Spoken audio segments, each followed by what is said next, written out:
Hi everyone, my name is Samantha and I'm epileptic.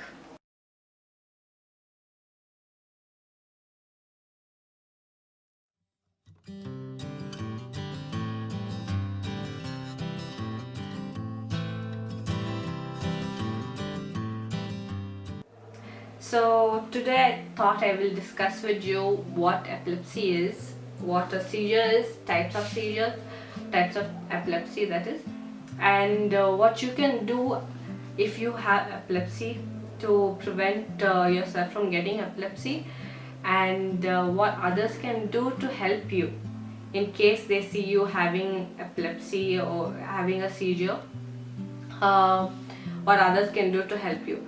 So although it is very common, if you just Google epilepsy, it's written as a common disorder, but till date I find that some people do not know or do not understand what epilepsy is, and that's all right, because it is rare to find to see uh, a person having epilepsy, or even if you see a person having a seizure attack, you might get scared and run away. So it is all right to not understand exactly what is happening.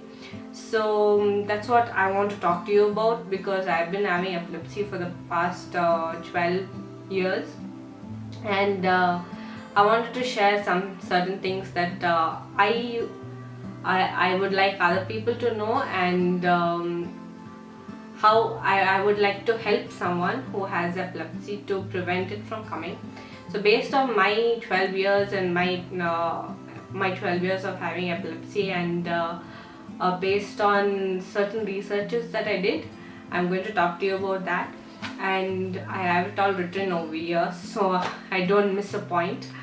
So the first thing I want to talk to you about is what epilepsy is. So before that, you should know what a seizure is. So a seizure basically is an uncontrollable electric disturbance in your brain. So it's an uncontrollable electric disturbance in your brain. So certain people are born with seizures, certain people inherit it, and certain people like me, it's caused because of a scar in your brain.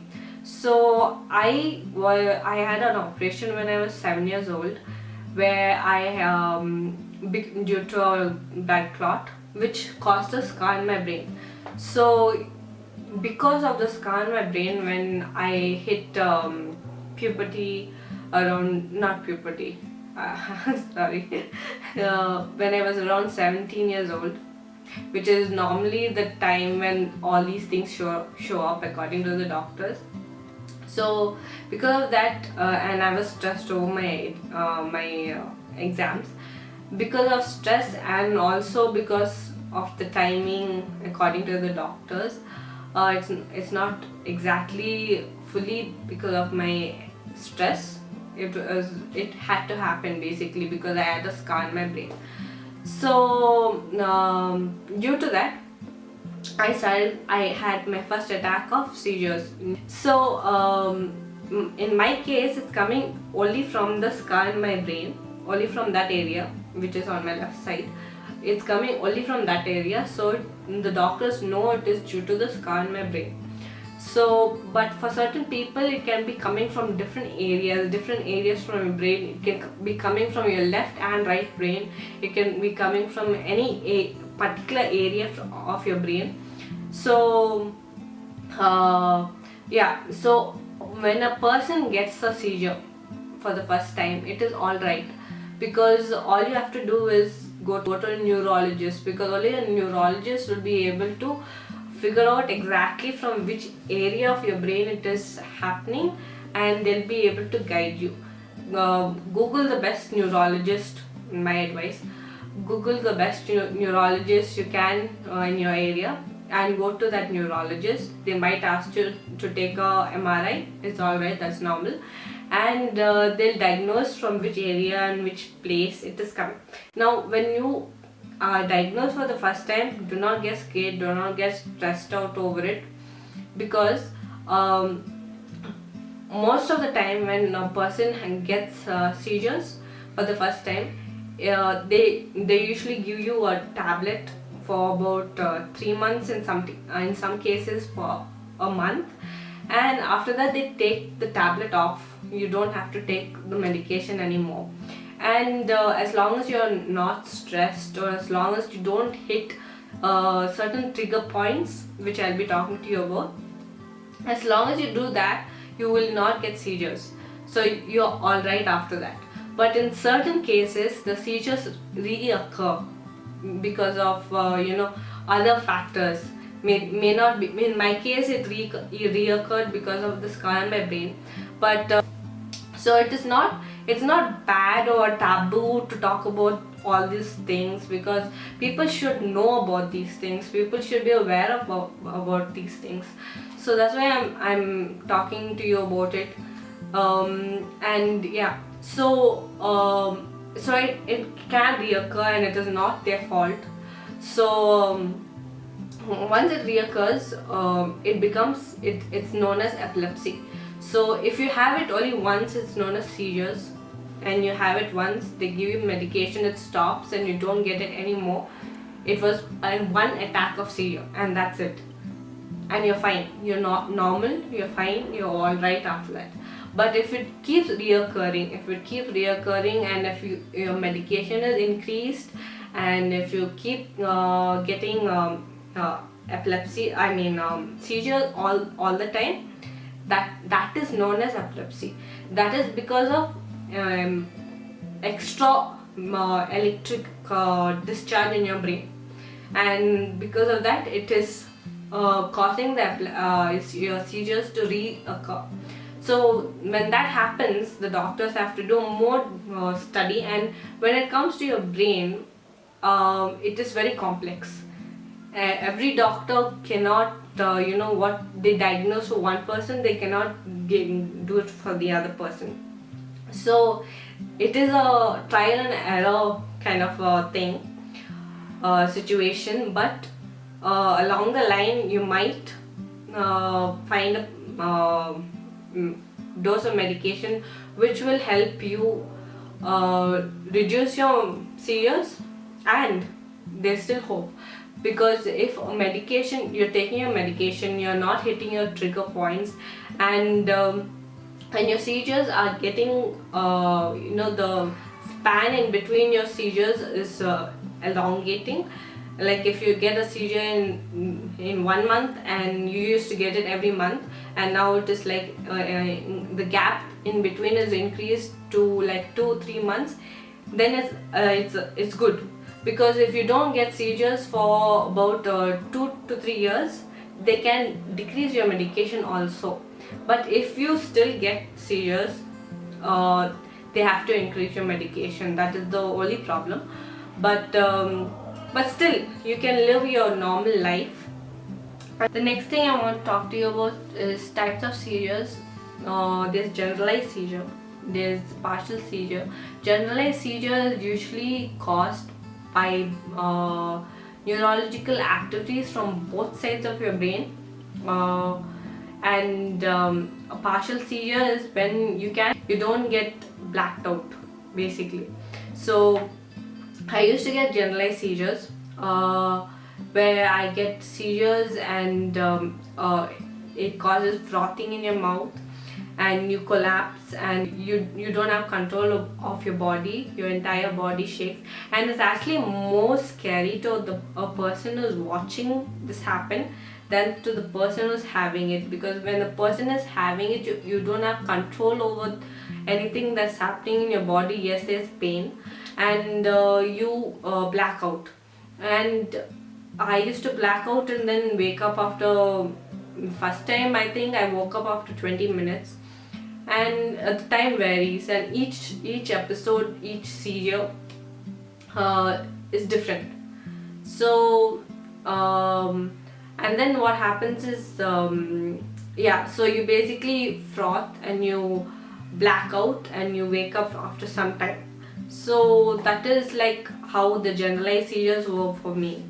And a partial seizure is basically after taking I finally found a good doctor who was able to. All doctors are good actually when it comes to neurology. You have to go to the best doctors, but they can only what to say. They can only experiment because your brain is so complex. They can only experiment with medication till they find the best suited medication for your case. So finally I went to a doctor who was able to put me on a combination of medication which actually helped me to go into partial seizures, in which I'm not frothing and I'm not blacking out. So I know what is happening around me. Yes, I can't control my body, I can't control my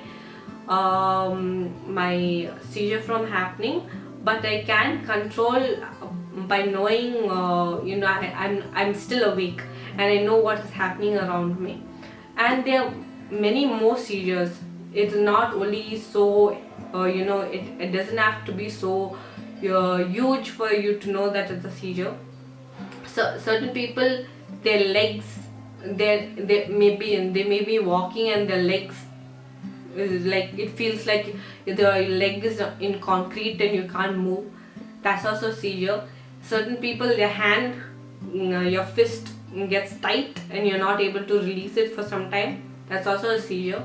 Certain people's eyeballs start moving very fast and they're not able to control it. That's also a seizure. So there are so many types of seizures. Certain people just go round and round and round and round for some time and they're not able to control their action.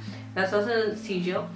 So there's so many types of seizures. It's not only confined to a person falling down and froth coming from their mouth and all that stuff. So if you know a person who's going through certain things, like they're not able to control and a certain part of their body for a certain time, take them to a neurologist.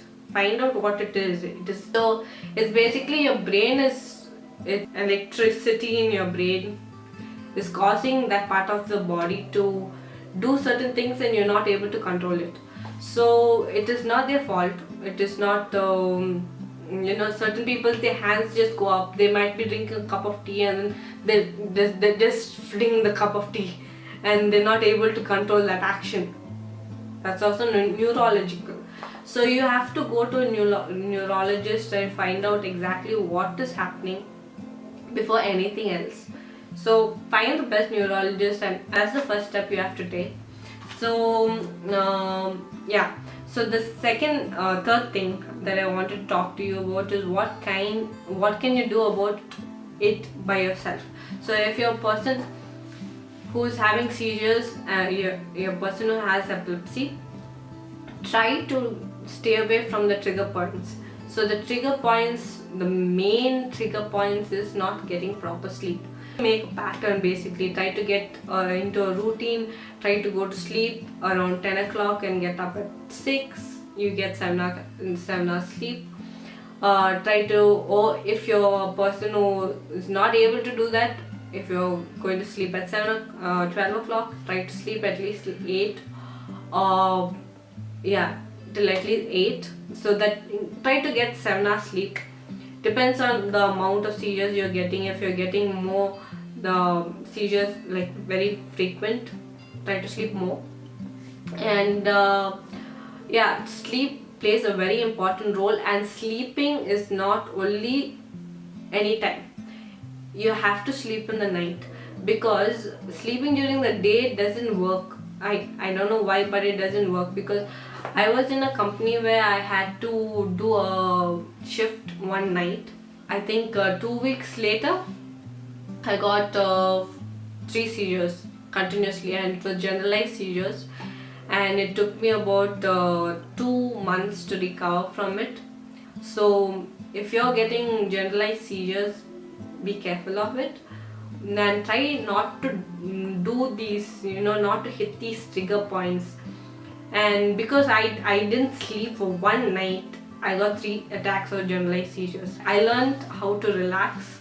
You just lie down and you close your eyes and relax. Literally relax your mind, relax yourself, and just, even if you feel like you're not sleeping, just lie down and relax and just lie down there. and as you do that you fall asleep, and that works for me. So you have to find the way it works for you. You have to find a way to get yourself to sleep forcefully in the night. Do not keep your phone in your face before you go to sleep. Do not check messages. Put it away like 2-3 hours before you go to sleep. And I know I'm talking to myself also I'm talking to myself actually. So but I found a way to get myself to sleep. But I noticed that before, if you put anything bright in your face, you won't be able to sleep. If you're watching a movie before you sleep, your sleep is gone. If you're looking at your phone before you sleep, sleep is gone. So if you're a person like that too, who's not able to sleep because of your phone or something, that doesn't matter. Your phone doesn't matter, the movie doesn't matter, your life matters, your mind matters, your body matters, you matter. So do not do that to yourself. So that is a major trigger point. Go to sleep in the night, not during the day, not during the not the next day.